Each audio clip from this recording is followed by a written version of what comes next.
l'auteur commence par énumérer 4 vices. Les 2 premiers, la sottise, l'erreur, ne semblent pas provenir d'un choix de l'homme mais semblent être nés ou provoqués par autrui. Les 2 autres, le péché, la lésine, semblent provenir de la volonté de l'individu. Les 4 vices ne semblent pas être soumis aux hommes, mais ils soumettent les hommes puisque ce sont eux qui occupent et travaillent. Les hommes sont tels un bloc de marbre qui est sculpté d'après l'idée d'un artiste. Les vices prennent possession de l'entièreté de l'homme, c'est-à-dire l'esprit et le corps.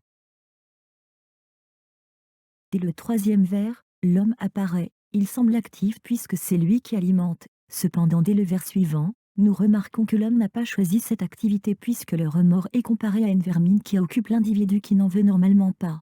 Les hommes les nourrissent, mais c'est par défaut, soit parce qu'ils ne savent pas qu'ils sont là, soit parce qu'ils ne savent pas comment s'en débarrasser, ou soit car ils n'arrivent pas à s'en débarrasser. Ce sont plutôt les vices qui se nourrissent de l'homme et non les hommes qui les alimentent, la situation est inversée. Dans ce quatrain, nous avons 3 verbes à connotation positive, occuper, travailler, alimenter. Cependant, dès que l'on remarque qui est le destinataire, qui est l'émetteur et l'emprise subie, le sens de ce quatrain devient noir. Encore une fois, l'homme a l'air éloigné. Baudelaire ne dit pas nous sommes têtus, nous sommes lâches. Mais nos péchés sont têtus, ce qui met une distance, c'est comme si nous disions nos enfants, nos voisins sont têtus. Au second vers de ce second quatrain, l'homme est enfin coupable, acteur de quelque chose, il est coupable d'hypocrisie, s'il ne se fait pas payer grassement, il ment ou il ment par omission puisqu'il ne fait pas d'aveu. Les 2 vers suivants montrent un homme qui se trompe. Il rentre gaiement alors que le chemin est bourbeux, donc glissant, dans lequel on s'enfonce, mais l'homme ne voit pas le danger puisqu'il est gai. Le chemin bourbeux peut être vu comme une métaphore de la vie. L'homme se trompe 2 fois car il pense aussi que pleurer semble suffire pour laver ses erreurs. L'homme en tout cas n'est pas coupable puisqu'il a des croyances fausses et ne voit pas le danger. Si l'homme n'est pas le coupable, il en faut bien un, il s'agit de Satan trismégiste, c'est-à-dire 3 fois très grand. L'homme est sur l'oreiller du mal, il n'est pas dit si c'est l'homme qui s'est installé là ou si c'est Satan qui l'a placé ainsi. Si l'homme est sur un oreiller, c'est bien qu'il est allongé. Satan semble être debout puisque c'est lui qui berce l'homme. Au second vers, Satan semble être comme une mère, il berce longuement, bercer est une action bienfaitrice et le longuement montre sa patience et la longue durée du bon traitement.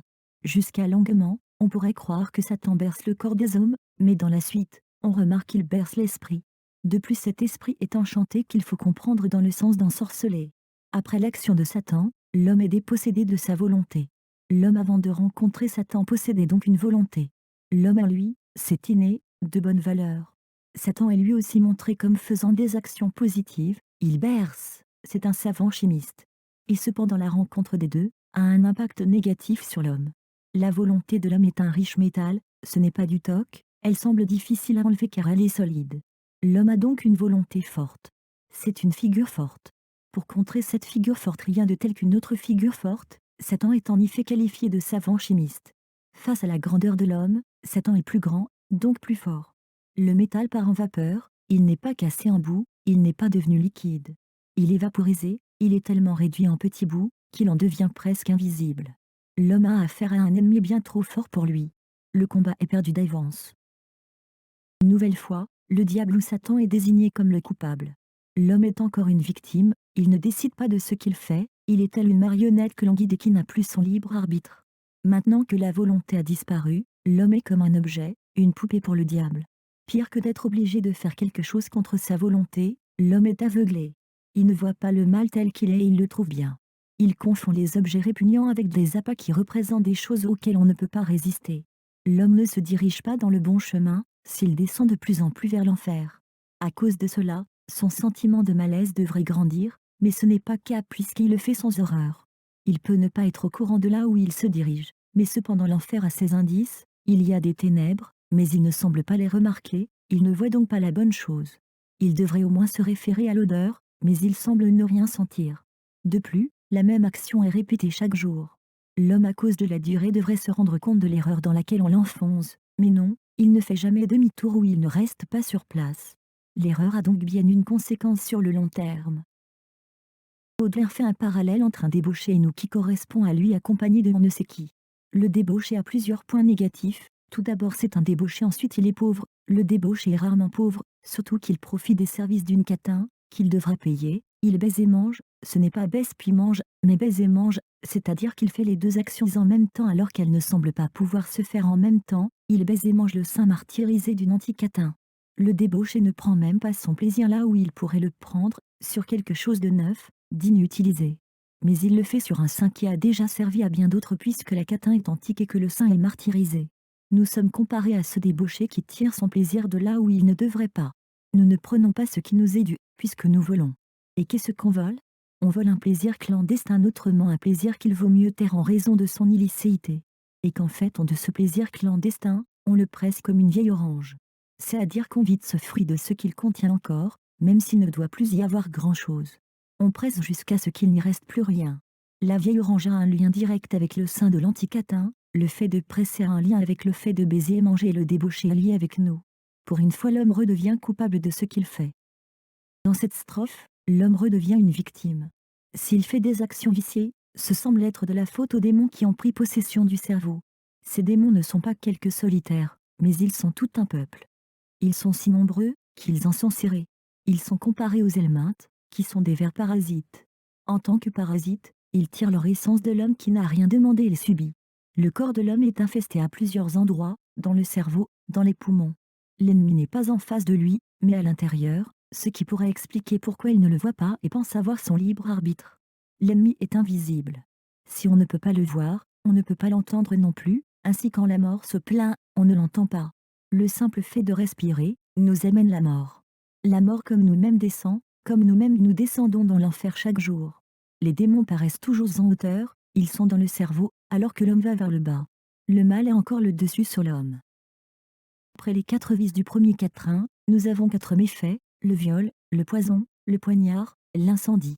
Encore une fois l'homme est étranger au mal, car ce sont les 4 méfaits qu'il s'attache aux hommes. Il serait les fils et l'homme en serait le tissu. L'homme sans eux n'est rien, il a un piteux destin, son canevas est banal. Heureusement les 4 méfaits sont là pour broder des plaisants dessins, donc pour embellir la vie morne de l'homme. Le 4e vers ne fait plus de doute, l'homme est bien le coupable de tout ça.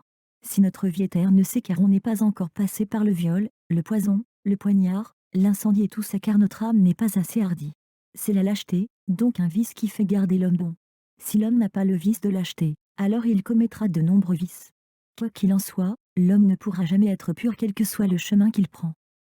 Baudelaire fait un inventaire d'animaux pouvant représenter des dangers, que ce soit des mammifères, des arachnides, des oiseaux, des reptiles. Il fait ensuite une énumération de qualités des monstres. Le 4e vers nous montre que les vices sont nombreux pour qu'il en existe une ménagerie. De plus on comprend que ces vices ont de multiples facettes qui doivent être très différentes les unes des autres puisque dans la même strophe, le poète a cité des animaux bien différents les uns des autres ainsi que les monstres avec des nombreuses particularités. On apprend que dans cet ensemble de vices, un surpasse tous les autres car il est plus laid, plus méchant, plus immonde. Il n'est guère repérable d'après lui-même car il est silencieux comme le précisent les mots ni grand geste, ni grand cri. Cependant, ce n'est pas pour cela qu'il est inoffensif, il a au contraire bien plus de pouvoir que les autres, il est capable à lui seul de détruire tout ce qu'il y a sur la terre et cela grâce à une simple action, celle de bâiller. Dans le dernier quatrain, Baudelaire dit enfin le nom que l'on attendait 2 quatrains plus haut. Plus terrible que les monstres et que les animaux cités, il y a l'ennui. Il a une attitude paisible, il fume son cas. Cependant sous cette apparente tranquillité, il y a quelqu'un avec d'affreuses pensées, il pense à l'échafaud, c'est-à-dire au lieu où on exécute des condamnés. À cause du mot échafaud, les hommes sont repassés dans le clan des victimes. L'ennui fume son cas, donc il prend de la drogue. Par conséquent, ses envies meurtrières doivent être amoindries, on peut penser que d'habitude, il est pire. Au 3e vers, on sait enfin qui est le nous. Il s'agit de Baudelaire et du lecteur. Baudelaire le connaît puisqu'il le décrit, Baudelaire sait aussi que nous le connaissons. Il suppose que nous disons non, sinon pourquoi nous traite-t-il d'hypocrite? Baudelaire sait que nous le connaissons puisque nous lui ressemblons. Donc en tant qu'hommes nous avons tous à subir le même destin. En plus d'être guidés vers l'enfer, nous ne sommes pas seuls, puisque toute l'humanité est vouée au même destin. L'homme avait pourtant l'air aveugle quelques quatrains auparavant, alors pourquoi Baudelaire s'était-il rendu compte de la supercherie de Satan? Il nous dit hypocrite, alors que nous-mêmes devons être aveugles. Il y a la possibilité que nous, lecteurs, soyons sincères en disant non au poète au sujet de la connaissance de l'ennui. L'homme est seul, il n'est pas censé avoir d'extra-humaine, la seule aide qu'il peut avoir peut provenir des autres hommes. Ainsi ils peuvent au moins remarquer qu'ils se font duper, ce qui est déjà un progrès en soi.